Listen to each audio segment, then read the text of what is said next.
Assalamualaikum warahmatullahi wabarakatuh.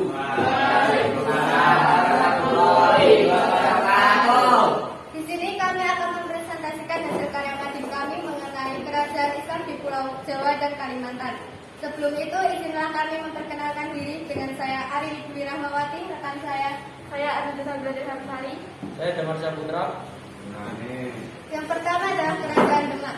Kerajaan Demak merupakan kerajaan yang berdiri pada akhir abad 15 dan ada sebelum jauh Indonesia merdeka. Kerajaan Demak juga termasuk dalam populer kawasan masyarakat Indonesia. Kerajaan Demak sendiri didirikan oleh Raden Patah. Raden Patah merupakan anak dari raja terakhir yang memimpin kerajaan Majapahit. Dulunya kerajaan Demak merupakan markas Kadipaten Majapahit yang sangat tunduk kepada kerajaan tersebut. Namun kerajaan Demak ini memutuskan untuk membebaskan diri dari kerajaan Demak. Untuk ibu kota dari kerajaan Demak sendiri terletak di Bontoro yang dulunya merupakan desa Gagahwangi. Dulu desa Gagahwangi ini digunakan Raden Patah untuk memusatkan segala kegiatan agama Islam pada zaman tersebut. Berdirinya kerajaan Demak juga didukung oleh adanya kegiatan Wali Songo. Untuk masa keemasan kerajaan Demak terjadi saat di bawah kepemimpinan Sultan Trenggono. Pada saat itu Sultan Trenggono mampu menguasai wilayah Tuban, Surabaya, Madiun, dan Blambangan. Untuk masa runtuhnya itu terjadi saat wafatnya Sultan Trenggono pada saat perang melawan Pasuruan yang menewaskan Sultan Trenggono. Akhir dari adapun bukti peninggalan dari kerajaan Demak terletak. Untuk bukti peninggalan ada Masjid Agung Demak. Masjid Agung Demak ini merupakan pusat penyebaran agama Islam pada masa tersebut. Berikutnya Kerajaan Mataram Islam. Kerajaan Mataram Islam setelah berakhirnya kerajaan Demak berkembanglah kerajaan Pajang di bawah kepemimpinan Sultan Hadiwijaya. Sultan Hadiwijaya ini melakukan pernikahan politik yang menghasilkan Pangeran Benowo. Namun Pangeran Benowo ini terlibat pertikaian seperti pertikaian perebutan kekuasaan dengan Sutawijaya. Pada saat itu Sutawijaya dalam kualitas pertahanannya lebih kuat dari Pangeran Benowo yang kemudian dimenangkanlah pertikaian tersebut oleh Sutawijaya. Karena Sutawijaya memenangkan pertikaian tersebut, maka dia memutuskan memindahkan pusat kerajaan Pajang ke Mataram. Untuk ibu kota kerajaan Mataram Islam sendiri terletak di Kota Gede, Yogyakarta, tepatnya di kawasan pedalaman. Karena letaknya di kawasan pedalaman, maka masyarakat menggantungkan perekonomian mereka terhadap pertanian. Di samping itu mereka juga menarik biaya upeti dari wilayah-wilayah yang mereka kuasai seperti penghasil beras. Berikutnya masa keruntuhan terjadi saat Sunan Agung ini wafat yang kemudian digantikan oleh anaknya yaitu Amakkurat I. Amakkurat I ini memiliki sifat yang sangat amat berbalik dengan ayahnya yaitu Sultan Agung. Maka dari itu rakyat ini mulai memberontak karena sifatnya ini yang sangat berbeda dengan ayahnya yang dulu. Jadi mereka memutuskan untuk menyerang dan terus terjadi pertikaian seperti terjadi pertikaian antara Arya Penangsang dengan Sunan Prawoto yang kemudian Arya Penangsang ini dibunuh oleh Joko Tingkir. Berikutnya presentasi yang dilakukan saya.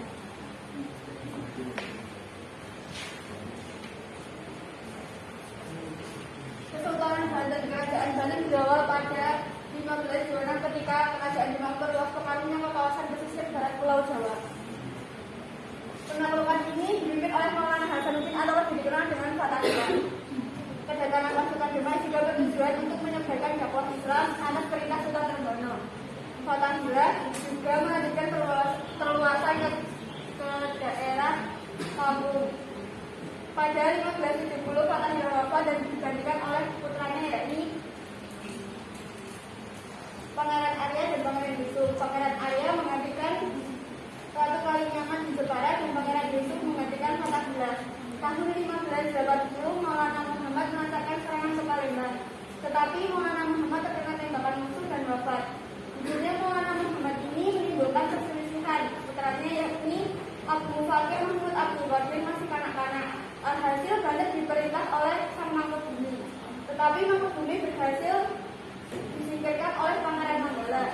Pada 1624, Pangeran Manggala wafat dan digantikan oleh Abu Fakir. Setelah Abu Fakir wafat, lalu digantikan oleh Abu Ma'ali Ahmad.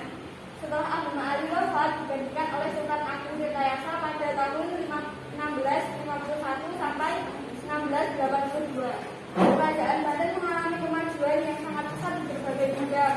Pada masa akhir pemerintahan Sultan Agung Tirtayasa timbul konflik. Sultan Agung Tirtayasa berusaha mendorong VOC tetapi mulai disetujui oleh Sultan Haji. VOC membantu Sultan Haji untuk mengakhiri kekuasaan Sultan Agung Tirtayasa. Sultan Haji diangkat menjadi raja. Namun raja-raja berikutnya bukanlah raja-raja yang kuat. Hal ini membawa kemunduran bagi kerajaan Banten itu sendiri. Selanjutnya, Kesultanan Cirebon.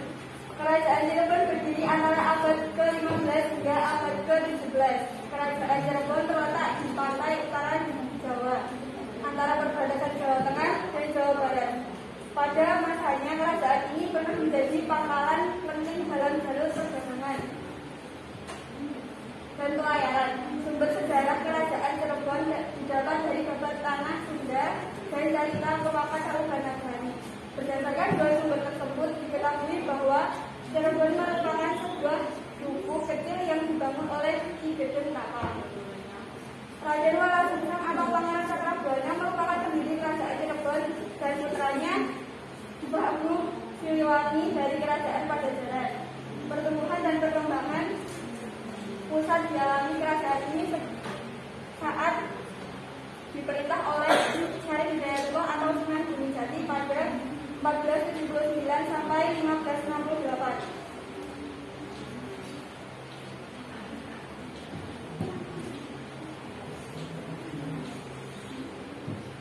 Penambahan Ratu II atau Pangeran Rasmi.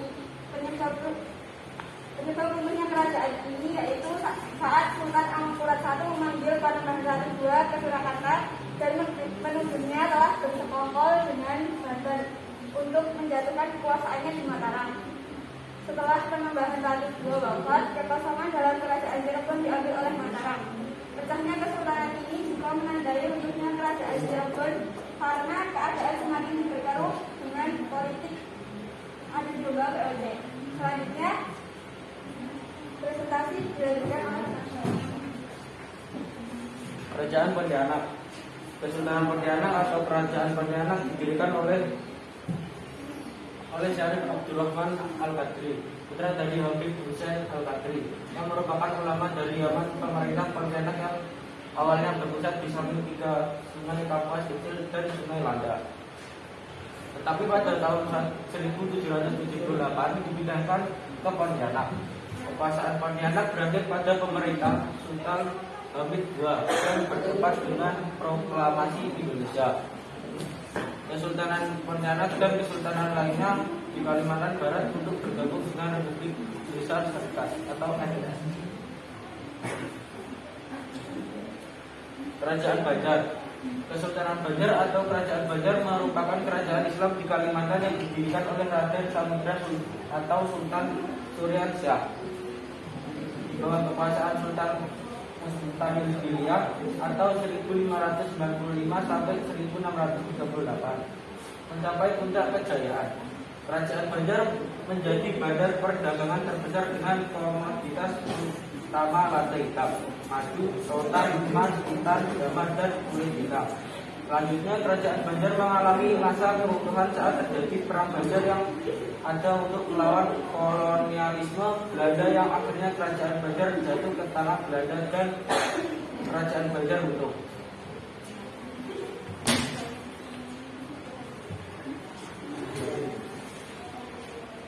Sekian presentasi dari kelompok kami. Wassalamualaikum warahmatullahi wabarakatuh.